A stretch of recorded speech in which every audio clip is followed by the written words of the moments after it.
அனைவருக்கும் வணக்கம். Exercise 1.4ல் vertical line டெஸ்ட்டை வச்சு சம்ஸ் கொடுத்துருப்பாங்க. அந்த எக்ஸசைஸ்க்கு போகிறதுக்கு முன்னாடி அது எப்படி நீங்கள் ஃபைண்ட் அவுட் பண்ணணும் அப்படிங்கிறத பழகிட்டு அதுக்கப்புறமா நம்ம எக்ஸசைஸ் போகலாம். அதாவது ஒரு வேர்ட்டிக்கல் லைனை நீங்கள் ட்ரா பண்ணி பார்க்கணும். அது ஏதாவது ஒரே ஒரு பாயிண்டில் டச் ஆச்சு அப்படின்னா அது ஒரு ஃபங்க்ஷன்னு சொல்லுவோம். அதே இது கொடுத்துருக்க கர்வில் மோர் தேன் ஒன் பாயிண்டில் டச் ஆகிற மாதிரி வந்ததுன்னா அது நாட் ஏ ஃபங்க்ஷன். அவ்வளோதான். இதை வேர்ட்டிக்கல் லைன் டெஸ்ட்டுன்னு சொல்லுவோம். சரிங்களா? இப்போது நீங்கள் உங்களுக்கு பிடிச்சது தான். நீங்கள் லெஃப்ட்டோ ரைட்டோ எந்த பக்கம் அந்த மாதிரி கர்வ் இப்படி இருக்கிற இடத்துல நீங்கள் லெஃப்ட்டோ ரைட்டோ எங்கே வேணாலும் போட்டுக்கலாம். ஸோ இப்போ நம்ம இப்படி ட்ரா பண்ணுறோம் அப்படின்னா இது எங்கே டச் ஆகுது பாருங்கள், ஒரே ஒரு பாயிண்டில் தான். ஸோ இது ஃபங்க்ஷன். இந்த எக்ஸ் ஆக்சிஸ் ஒய் ஆக்சிஸ் லைனில் கட்டாது இல்லைங்களா, அதை கவுண்ட் பண்ணக்கூடாது. இந்த எக்ஸ் ஆக்சிஸும் ஒய் ஆக்சிஸும் கட் பண்ணுற இடத்துல இங்கே ஒரு பாயிண்ட் வருது இல்லைங்களா, அதை கவுண்ட் பண்ணக்கூடாது. கொடுத்துருக்க அந்த கர்வோ பேரபோலாவோ என்ன கொடுத்துருக்கானோ அதில் நீங்கள் எந்த பாயிண்டில் டச் பண்ணுதுன்னு பார்க்கணும். ஒரே ஒரு பாயிண்டில் டச் ஆச்சு அப்படின்னா அது ஃபங்க்ஷன். இப்போ இங்கே ட்ரா பண்ணி பாருங்கள்.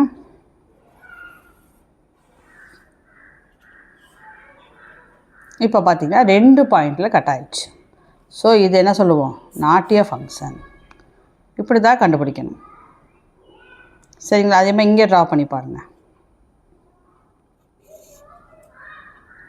ஸோ இங்கேயும் பார்த்தீங்கன்னா 2 பாயிண்டில் வருது. So not a function. இந்த சைடு பாருங்கள், ஒரு பாயிண்ட் தான். So it is a function. இந்த சைடு பாருங்கள், ஒரு பாயிண்ட் தான். So it is a function. இந்த மாதிரி தான் போடணும். அது எக்ஸ் ஆக்சிஸ்லையோ ஒய் ஆக்சிஸ்லையோ கட்டாது இல்லைங்களா, அதை கவுண்ட் பண்ணக்கூடாது. அவ்வளோதான். ஒரே ஒரு வேர்ட்டிக்கல் லைன் ட்ரா பண்ணுங்கள். ஒரே ஒரு பாயிண்டில் டச் ஆகிடுச்சுன்னா it is a function. More than one பாயிண்டில் டச் ஆகிற மாதிரி வந்துருச்சு அப்படின்னா அது நாட் ஏ ஃபங்க்ஷன். அவ்வளோதான். இப்போ எக்ஸசைஸ்க்கு போகலாம். பாருங்கள், எக்ஸசைஸில் determine whether the graph represent function. நம்ம ஏற்கனவே பார்த்தது தான். இப்படி இருக்கு இல்லைங்களா, இதில் நீங்கள் ஒரு லைனை போட்டு பார்த்தீங்கன்னா எப்படி வரும். இப்போது லைனை நான் ட்ரா பண்ணுறேன். ட்ரா பண்ணிக்க பாருங்கள். அப்போ 2 பாயிண்டில் டச் ஆகிருக்கு. So it is not a function. The graph meets the vertical line at more than one point. So it is not a function. அவ்வளோதான். அவ்வளோ ஈஸியாக முடிஞ்சிச்சு பாருங்கள்.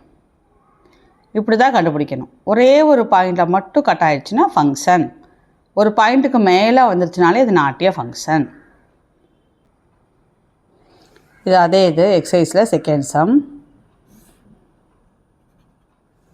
கரெக்டுங்களா? ஸோ ஒரே பாயிண்ட் தான். So it is a function. The curve meets the vertical line at only one point. So it is a function. இல்லை எனக்கு ரைட் சைடு பிடிக்கலன்னா லெஃப்ட் சைடு கூட நீங்கள் போட்டுக்கலாம், அது இஷ்டம். நீங்கள் எந்த சைடு போட்டாலும் அது ஒரு பாயிண்டில் தான் மீட் ஆகும். அடுத்து இதை பாருங்கள், தேர்ட் சம் பாருங்கள். வெர்டிக்கல் லைன் ட்ரா பண்ணலாமா? உங்களுக்கு எந்த பக்கம் பிடிக்குது, லெஃப்டா ரைட்டா? சரி, இங்கே ரைட் போட்டனால இங்கே வேணால் லெஃப்ட் சைட் போடுவோம். பார்த்தீங்கன்னா 1 2 3 பாயிண்டில் மீட் ஆகுது. So it is not a function. It meets the vertical line at more than one point. எவ்வளோ ஈஸியாக முடியுது பாருங்கள். புரியுதுங்களா? இப்போ இந்த சைடு போடலாம். It is a function. It meets the vertical line at only one point. So இது function. நல்லா ஞாபகம் வச்சுக்கோங்க. ஒரு வெர்டிக்கல் லைன் ட்ரா பண்ணுறீங்க, ஒரே ஒரு பாயிண்டில் டச் ஆச்சுன்னா அது ஃபங்க்ஷன். மோர் தேன் ஒன் பாயிண்டில் டச் ஆகிடுச்சுன்னா அது ஃபங்க்ஷன் இல்லை, நாட் ஏ ஃபங்க்ஷன். அதில் அந்த பாயிண்ட்டை கவுண்ட் பண்ணுறதுக்கு இந்த எக்ஸ் ஆக்சிஸில் டச் ஆகிருக்கிறதோ ஒய் ஆக்சிஸில் டச் ஆச்சுன்னா அந்த பாயிண்ட்டை கவுண்ட் பண்ணக்கூடாது. எக்ஸ் ஆக்சிஸ் ஒய் ஆக்சிஸை கட் பண்ணுறதை சேர்த்துக்க கூடாது. ஓகேங்களா? இப்போ இங்கே ஒரு எக்ஸாம்பிள் பாருங்கள். இது எந்த பாயிண்டில் கட் ஆகுதுன்னா 1 2 இங்கே 3 அவ்வளோதான் சொல்லுவோம். இந்த பாயிண்ட்டை சேர்த்துக்கூடாது. ஏன்னா எக்ஸ் ஆக்சிஸில் வர பாயிண்ட்டை சேர்த்துக்கூடாது. இப்போ 3 பாயிண்டில் கட் ஆகுது. ஸோ இது நாட் ஏ ஃபங்க்ஷன். புரியுதுங்களா? ஒரு நிமிஷம் அப்படியே நிறுத்துகிறேன், பார்த்துக்கோங்க.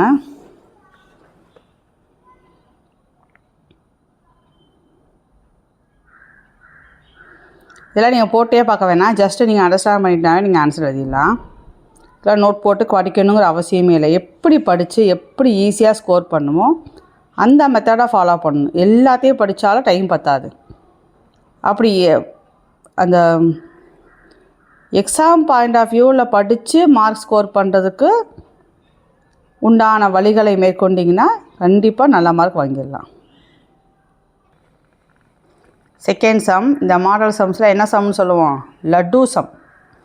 லட்டு மாதிரி டக்கு டக்கு டக்கு டக்கு நம்மளை போகிறதுக்கு எக்ஸாமில் ஒரு ஃபியர், அந்த எக்ஸாம் ஹாலுக்குள்ளே போனோடனே ஒரு ஃபியரை போக்குறதுக்கு ஏற்ற மாதிரி சம்ஸ்லாம் இதெல்லாம் தான்.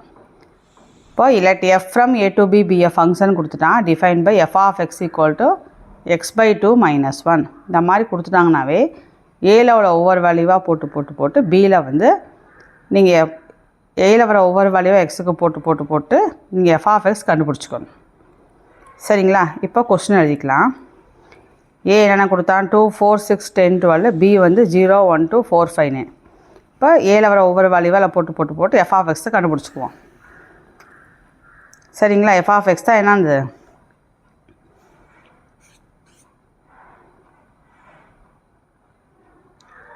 ஆர்டர் பார் எழுதும்போது இங்கே எக்ஸு இங்கே ஒய் எழுதுவோம் இல்லையா?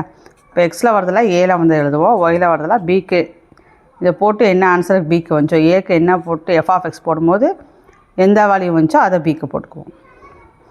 சம் பார்த்திங்கன்னா புரியும். கொடுத்துக்கிறது எழுதிக்கிங்க. ஃபஸ்ட்டு இதுலேருந்து ஒவ்வொன்றா போடுங்க. இப்போ 2 போட்டிங்கன்னா 2/2 minus 1. அப்போது 2/2 என்ன ஆயிரும்? 1. 1 minus 1 0. அடுத்தது 4 போடுங்க. எக்ஸை தூக்கிட்டு 4 போடுங்க. இப்போ 4/2. 4/2 வந்து 2.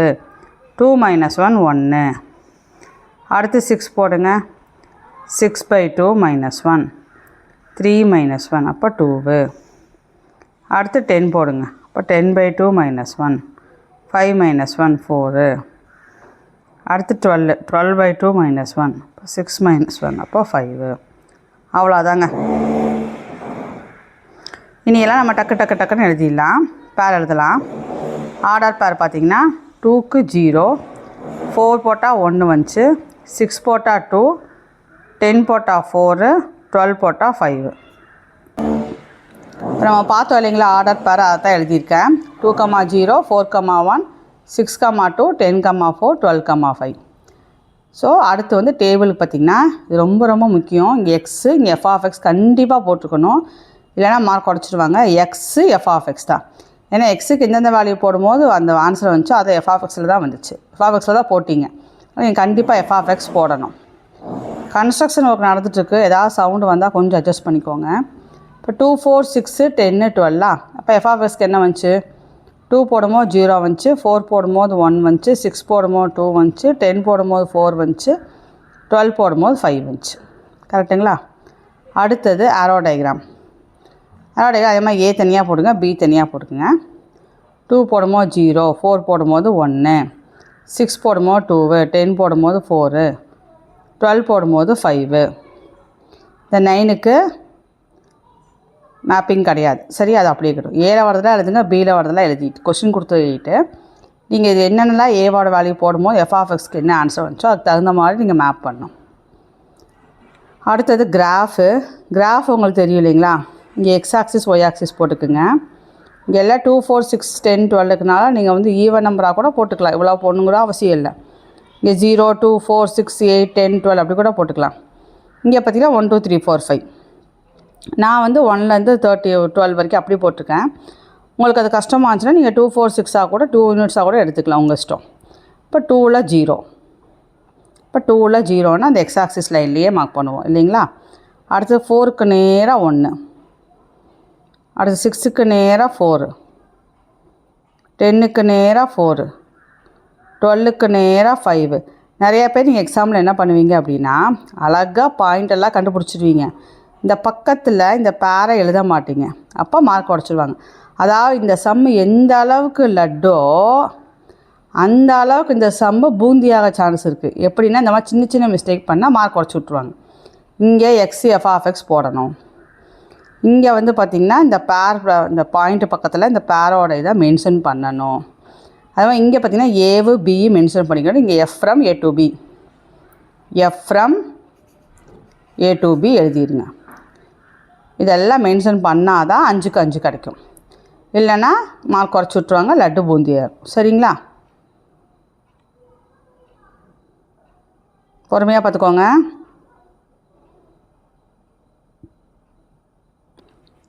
அடுத்து தேர்ட் சம் இதே மாடல் தான். தெரிஞ்சவங்க போடுங்க, தெரியாதவங்களுக்கு நம்ம அடுத்த இதில் வந்து ஆன்சர் டிஸ்கஸ் பண்ணலாம். இப்போதைக்கு தேர்ட் சம்மை ஹோம்ஒர்க்காக நோட் பண்ணிவிட்டு செய்யுங்க. அடுத்த கிளாஸில் இதோட ஆன்சரை நம்ம டிஸ்கஸ் பண்ணலாம். உங்களுக்கு மே மாதத்துக்குள்ளேயே 5 to 6 சாப்டர்ஸ்க்கு மேலே முடித்து உங்களுக்கு வந்து ஃபுல் அண்ட் ஃபுல் தரவாகிற விதமாக நம்ம இதிலே வந்து பார்த்திங்கன்னா போர்ஷன் முடிப்போம். சாப்டர் முடிக்க டெஸ்ட்டு கண்டக்ட் பண்ணுவோம். அதனால் மேக்ஸை பற்றி நீங்கள் அவ்வளோயே பட வேணாம். உங்கள் ஃப்ரெண்ட்ஸுக்கு ஷேர் பண்ணுங்கள், லைக் போடுங்க. தேங்க்ஸ் ஃபார் வாட்சிங்.